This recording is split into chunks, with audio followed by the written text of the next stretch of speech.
नमस्कार दोस्तों, मैं राजेश अग्रवाल स्वागत करता हूं आपका आज 15 तारीख फर्स्ट और सेकंड शिफ्ट पेपर एनालिसिस पटवारी के साथ।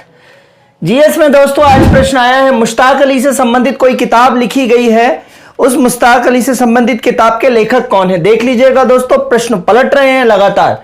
भूख सूचकांक या हंगर इंडेक्स भारत का कौन सा रैंक है, तो 107वीं रैंक है हंगर इंडेक्स में रिसेंटली। महिला आयोग का एक प्रश्न पलटा है दोस्तों, मैंने आपको बोला था कि पहले भी महिला आयोग से संबंधित प्रश्न आए हैं तो उससे वो प्रश्न पलटा है। सूरजकुंड मेला कहाँ लगता है, तो ये शायद बिहार में सूरजकुंड मेला आया है।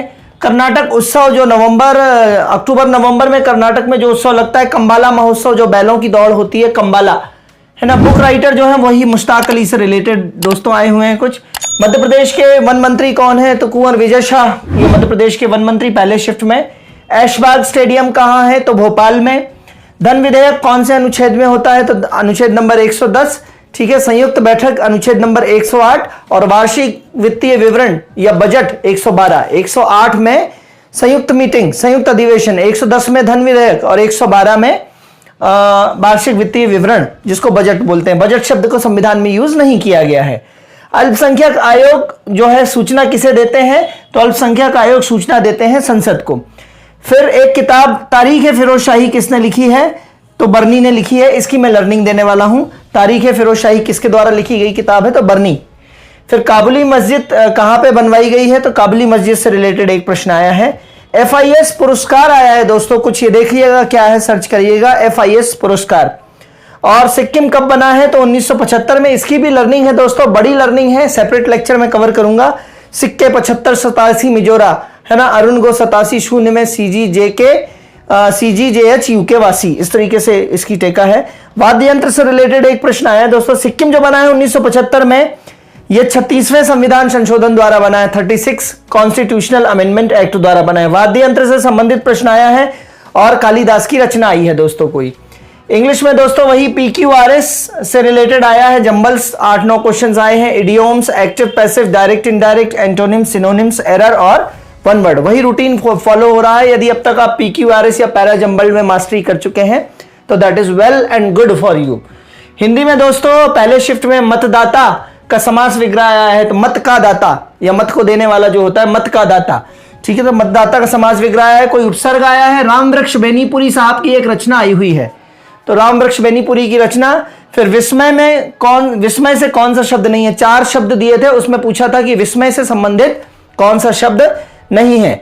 रस के अवयव पूछे गए हैं दोस्तों, तो रस के अवयव जो होते हैं वो होते हैं श्वास, है ना। बहुत छोटे से मैंने इसको बनाया हुआ है, श्वास, ये श्वास, श्वास मतलब ये श्वास। तो स्थायी भाव, विभाव, अनुभाव और संचारी भाव, स्थायी भाव, विभाव, अनुभाव और संचारी भाव, इसी को बोलते हैं श्वास। तो ये रस के अवयव पूछे गए हैं। रस कितने प्रकार के हैं ये नहीं पूछा गया। पवित्र में संधि पूछी गई है, तो प प्लस इत्र, प प्लस इत्र, इस तरीके से। फिर काल से संबंधित प्रश्न पूछे गए, मैंने आपको बताया था कि काल आप तैयार कर लीजिएगा। शब्द युग में से लगातार प्रश्न आ रहे हैं। सममात्रिक छंद से रिलेटेड प्रश्न आया है, समूहवाचक सर्वनाम से रिलेटेड प्रश्न आया है ना। और बहुब्रीहि समास श्लेष अलंकार से रिलेटेड प्रश्न आया है।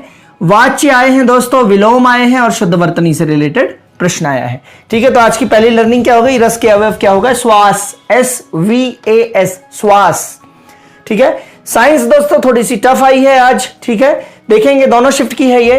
पूर्ण आंतरिक परावर्तन से रिलेटेड प्रश्न आए हुए हैं। विटामिन C से रिलेटेड प्रश्न आया हुआ है और विटामिन B3 से पेलाग्रा, विटामिन B3 की कमी से होने वाला रोग पेलाग्रा, जिसमें जीभ के बीच में काले धब्बे बन जाते हैं, शरीर में धब्बे बन जाते हैं वो। हृदय रेट पूछी गई है, तो 72 बार 1 मिनट में धड़कता है। अपूर्ण दहन से कार्बन मोनोऑक्साइड निकलती है। चेचक के टीके के बारे में पूछा गया है। बल्ब में भरी जाने वाली गैस आर्गन होती है। जैव आवर्धन मैंने पिछले दिनों दोस्तों आपको DDT के समय बताया था, जब मैं बता रहा था तो आपको मैंने बायो मैग्निफिकेशन बताया था कि इसका प्रश्न आएगा दोस्तों, और आज ये प्रश्न आया है ना। जैसे खेतों में DDT डाला, वो DDT बह के जो है वो पानी में पहुंचा, पानी में छोटी छोटी मछलियों के शरीर में गया, छोटी मछलियों को बड़ी मछली ने खाया तो बड़ी मछलियों के शरीर में ज्यादा DDT हो गया। हमारे घर में कई मछलियां आई और कई मछलियां जब बनी तो हमने खाया तो हमारे शरीर में और ज्यादा DDT हो गया। इसे ही बोलते हैं जैव आवर्धन या बायोमैग्निफिकेशन। मानव शरीर में लगभग 13 मिलीग्राम DDT की मात्रा है इस समय हमारे आपके शरीर में, थोड़े जहरीले हैं हम, ठीक है। BR प्रतीक है दोस्तों, तो ब्रोमीन का सरल प्रश्न था। राइबोफ्लोविन कौन सा विटामिन कहलाता है, तो बी थोड़ा नीपा पर बसा है, ये बता चुका हूं मैं पहले दिन आपको, ठीक है। तो विटामिन B1 थायमिन है और बी थोरा, रा मतलब राइबोफ्लोविन B2 है। एल्यूमिनियम नाइट्राइट से रिलेटेड कोई प्रश्न आया है ना। जेट विमान कौन सी गैस छोड़ते हैं, तो नाइट्रिक ऑक्साइड, है ना। तो जेट विमान कौन सी गैस छोड़ते हैं, नाइट्रिक ऑक्साइड। प्रोटोप्लाज्म से रिलेटेड प्रश्न आया है दोस्तों, सेल थ्योरी से रिलेटेड प्रश्न आए हैं। सेल थ्योरी अच्छे से पढ़ के जाइएगा, शुरू के 3-4 पेजों से बायोलॉजी से प्रश्न ज्यादा आ रहे हैं और रोग से ज्यादा आ रहे हैं, ठीक है। तो लूसेंट की अगर शुरू के 4-5 पेज बायोलॉजी के पढ़ेंगे तो आप काफी अच्छा कर पाएंगे। प्रोकैरियोटिक सेल, यूकैरियोटिक सेल से भी आ रहे हैं। हार्मोन से रिलेटेड प्रश्न आए हैं, जैव विविधता बायोडाइवर्सिटी से रिलेटेड, पारिस्थितिकी तंत्र इकोसिस्टम से रिलेटेड, प्रकाश कार्डियोलॉजी से रिलेटेड प्रश्न आया है। सरीसृप पूछा गया, निम्न में से कौन सरीसृप का समूह है, तो सांप, छिपकली, इस तरीके से दिया गया है। पी ब्लॉक का कोई एलिमेंट आया है दोस्तों, मैंने आपको पहले दिन से कह रहा हूं कि आप आवर्त सारणी अच्छे से तैयार कर लीजिए, और वायरस से संबंधित बीमारी आई है। मैनेजमेंट में दोस्तों पोस्ट कॉर्ब जो दिया था लूथर गुलिक ने, तो लूथर गुलिक के पोस्ट कार्ड में डी का संबंध काहे से, तो बहुत आसान क्वेश्चन है, D stands for directing. Exim bank कब स्थापित हुआ है, तो एक्सिम बैंक की स्थापना देख लीजिएगा, शायद 88 में है, कंफर्म नहीं है, देख लीजिएगा। मैस्लो सिद्धांत दोस्तों बहुत अच्छे से पढ़ाया है मैंने अपने मैनेजमेंट के लेक्चर्स में, यूट्यूब में अपने लेक्चर्स पढ़े हुए हैं, आप उनको अभी भी देख सकते हैं। एक दिन का समय निकालिए, पूरे लेक्चर्स देख डालिए, बहुत अच्छी भाषा में मैंने, बहुत सरल भाषा में समझाया है।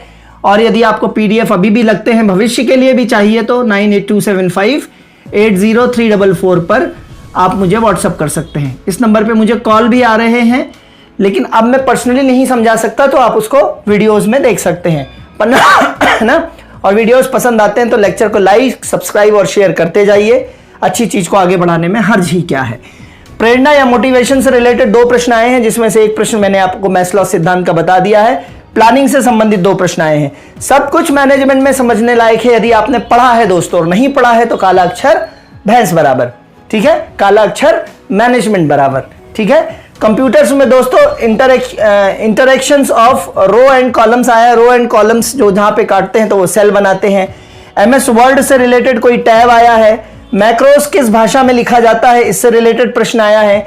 जावा का शॉर्ट एब्रीविएशन कुछ पूछा गया है, ये आया है ना। DOS attack, denial of services attack, DOS का फुल फॉर्म होता है डिनाइल ऑफ सर्विसेज। वो DOS operating system capital DOS होता है, उसमें कैपिटल O होता है, ये छोटा सा O है, तो डिनाइल ऑफ सर्विसेज अटैक। फिर OSI मॉडल में आई है ना, लेयर्स आई हैं, ठीक है। सबसे फास्ट प्रिंटर कौन सा होता है, तो लेजर प्रिंटर होता है। NEFT का फुल फॉर्म पूछा गया है, नेशनल इलेक्ट्रॉनिक फंड ट्रांसफर, ठीक है। तो NEFT का फुल फॉर्म और पाइथन लैंग्वेज से भी रिलेटेड प्रश्न आया है दोस्तों। मैथ्स में प्रॉफिट लॉस रेशियो, मिश्रण, डेटा इंटरप्रिटेशन, ट्रेन, औसत, क्वाड्रेटिक इक्वेशन आई है। वर्ग समीकरण आए हैं दोस्तों। आयतन, क्षेत्रफल, कार्य समय, simple interest, compound interest, BODMAS और ट्रिग्नोमेट्री से प्रश्न आ रहे हैं, ठीक है। और रीजनिंग में कोडिंग, डिकोडिंग, दिशा, रक्त संबंध, लुप्त संख्या और मिरर इमेज, इन सबसे प्रश्न आ रही है। इस समय रीजनिंग दोस्तों सरल आ रही है, मैथ्स कैलकुलेटिव है लेकिन रीजनिंग सरल आ रही है, ठीक है दोस्तों। अब आज की लर्निंग मैं आपको बताने वाला हूं। लर्निंग दोस्तों आज की जो है वो मुझे ये बताना है, तारीख है फिरोज शाही से रिलेटेड, ठीक है। तो ये लर्निंग देख लीजिए दोस्तों। ये मध्य भारत के जो हैं इतिहासकार हैं सारे, बर्नी, इब्न बतूता, ये सारे, है ना। तो देखिए इसका ट्रिक है, टेका है इसका, टेका बोलता हूं मैं, ट्रिक नहीं बोलता। बर्नी की तारीख देखकर, बर्नी की तारीख देखकर खुश हुए ख्वाजा ने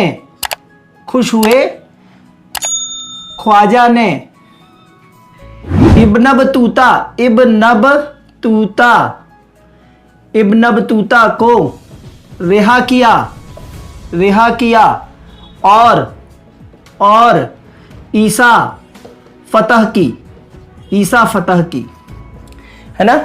बाजार में कोई आप अचार लेने जाते हैं तो नीलॉन अचार की बरनी होती है, तो बरनी देखते हैं ना, तो बरनी की तारीख देखी आपने तो लगा आपको एकदम फ्रेश अचार है, तो बरनी की तारीख देखकर खुश हुए ख्वाजा मतलब एक समय कोई बंदा, तो बरनी की तारीख को देखकर खुश हुए ख्वाजा ने क्या किया, इब्न बतूता को रिहा किया। बोले जाओ इब्न बतूता, आज से तुम आजाद हो, हम खुश हैं आज।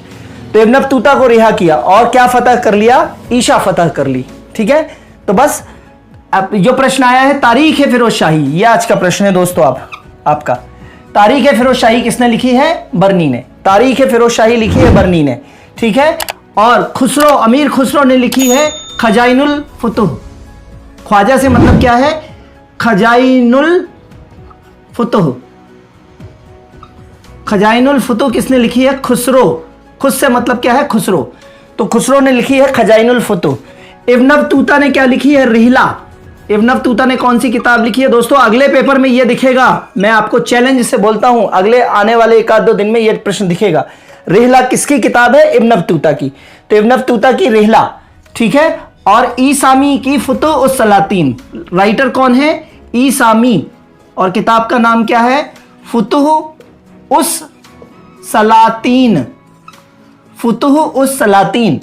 तो बर्नी की तारीख देखकर खुश हुए ख्वाजा ने इब्न बतूता को रिहा किया और ईसा फतह की, ठीक है। बर्नी ने लिखी है तारीख फिरोज शाही, खुसरो ने लिखी है खजाइनुल फुतुह, इब्न बतूता ने लिखी है रिहला और ईसामी ने लिखी है फुतुह उस सलातीन, ठीक है दोस्तों।